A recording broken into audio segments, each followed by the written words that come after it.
আসসালামু আলাইকুম সবাইকে বাংলা টিভি ইউটিউব চ্যানেলটির পক্ষ থেকে স্বাগতম জানাচ্ছি। আশা করছি আপনারা সবাই খুব ভালো আছেন। যারা যারা 18তম শিক্ষক নিবন্ধনে অর্থাৎ মৌখিক পরীক্ষা দিয়েছেন কিন্তু আপনাদের আশানুরূপ ফলাফল আপনারা পাননি, অর্থাৎ ফেল করেছেন একেবারে বাংলা কথা, তাদের জন্য আজকের ভিডিওটি একেবারে স্পেশাল এবং একটি সুখবর রয়েছে, যেটা চেয়ারম্যান সাহেব আপনাদেরকে বলেছে 18তম নিবন্ধনধারীদের উদ্দেশ্যে।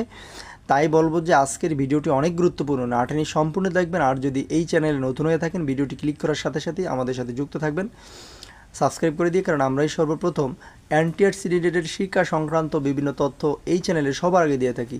বিশেষ করে 18তম শিক্ষক নিবন্ধন পরীক্ষার সর্বশেষ আপডেট খবরগুলো কিন্তু এই চ্যানেলে আমরা সবার আগে দিয়ে থাকি।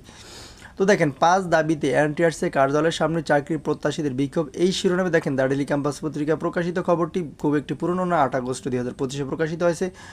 তো দেখেন এখানে তাদের একাংশ ছবিগুলো কিন্তু এখানে দেওয়া রয়েছে, যারা এই আন্দোলন করেছেন তাদের অর্থাৎ একাংশ ছবিগুলো কিন্তু এখানে দেওয়া রয়েছে। তো যাই হোক, এখানে আমরা বিস্তারিত একটু পড়ব। সেটা হচ্ছে নিবন্ধনের ভাইবা ফলাফল পুনর্নিরীক্ষা করে সনদপত্র মৌখিক কাগজপত্র ঠিক থাকা সব প্রার্থীকে পাশ করানো সহ 5 দফা দাবি আদায় সমাবেশ করেছে 18তম শিক্ষক নিবন্ধন লিখিত পরীক্ষা উত্তীর্ণ চাকরি প্রত্যাশীরা। আজ বুধবার 6 আগস্ট দুপুর 2টার দিকে বেসরকারি শিক্ষক নিবন্ধন ও প্রত্যয়ন কর্তৃপক্ষ এনটিআরসি ভবনের সামনে সমাবেশ করেন তারা, অর্থাৎ যারা 18তম শিক্ষক নিবন্ধন মৌখিক পরীক্ষায় অংশগ্রহণ করে ফেল করেছেন তারাই কিন্তু 5টা দফা দাবি জানিয়েছেন এনটিআরসির কাছে।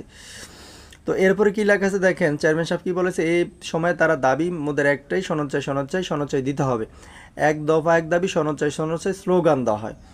আন্দোলনকারী মিলন দা ডেইলি ক্যাম্পাসকে বলেন, চেয়ারম্যান বরাবর আমরা স্মারকলিপি দিয়েছি, তিনি আমাদের বলেছেন দাবিগুলো বিবেচনা করে দেখবেন। আজকের মতো আমাদের বিক্ষোভ সমাপ্ত করা হয়েছে। তো ভিডিওর মাঝখানে বলবো যে আপনি যদি এই চ্যানেলটি এখনও সাবস্ক্রাইব করে না থাকেন, প্লিজ চ্যানেলটি সাবস্ক্রাইব করে দিয়ে আমাদের সাথে যুক্ত হয়ে যান, কারণ আমরাই সর্বপ্রথম আপনাদের জন্য আপডেট নিউজগুলো সবার আগে এই চ্যানেলে প্রকাশ করি। তাদের দাবিগুলো হচ্ছে, যেহেতু এনটিআরসি বিধিমালায় ভাইবার মোট নম্বরে 40% পেলেই পাশের কথা বলা হয়েছে, তাই যাদের সনদপত্র প্রশ্নোত্তর নম্বর মিলে 40% বা তার বেশি আছে তাদের সবাইকে পাশ করিয়ে নিয়োগ কার্যক্রমে অংশগ্রহণের সুযোগ দিতে হবে। যেহেতু লিখিত পরীক্ষা নম্বরের ভিত্তিতেই সনদপত্র প্রদান করা হয়, আর ভাইবা অংশগ্রহণকারী সকল প্রার্থী যেহেতু লিখিত অংশে 40% বা তার বেশি নম্বর পেয়েছেন, তাই তাদের সকলকেই এই সনদ প্রদান করা হোক। যেহেতু এনটিআরসি লিখিত পরীক্ষা নিজেদের করা প্রশ্নের ধারা ও মানব বন্টন বহির্ভূত বিকল্প প্রশ্নবিহীন প্রশ্নপত্রে আমাদের পরীক্ষা নিয়েছে এবং লিখিত পরীক্ষা আমরা পাশ করে এসেছি এবং আমাদের বেশিরভাগেরই ভাইবার সনদপত্রে 12 নম্বর রয়েছে, তাই মানবিক বিবেচনা হলেও পাশ করানো হোক এবং ষষ্ঠ গণবিজ্ঞপ্তির সকল কার্যক্রমে আমাদেরকেও লিখিত পরীক্ষার নম্বরের ভিত্তিতে মেধা তালিকায় যুক্ত করে নিয়োগ কার্যক্রমে অংশগ্রহণের সুযোগ দেওয়া হোক। তা আশা করি বুঝতে পেরেছেন, যেহেতু চেয়ারম্যান সাহেব বলেছে আপনাদের এই দাবিগুলো বিবেচনা করে দেখবে, তাই আমরা এটা বলতে পারি যে কোনো মুহূর্তে ভালো একটি সিদ্ধান্ত আসতে পারে আপনাদের পক্ষে। আপনাদের প্রতি শুভকামনা থাকবে। আসসালামু আলাইকুম।